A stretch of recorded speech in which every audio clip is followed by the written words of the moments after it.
This is a trap question in A-level physics. Many students get it wrong.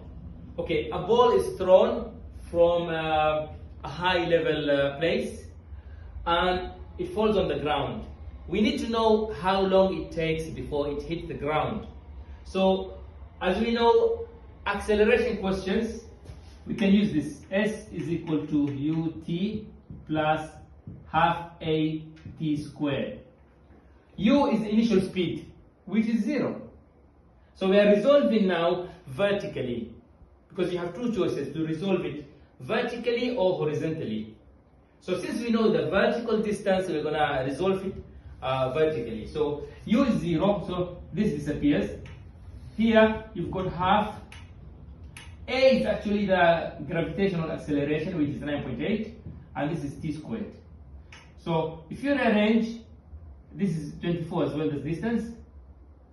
So multiply by 2 divided by 9.8 equal to t squared.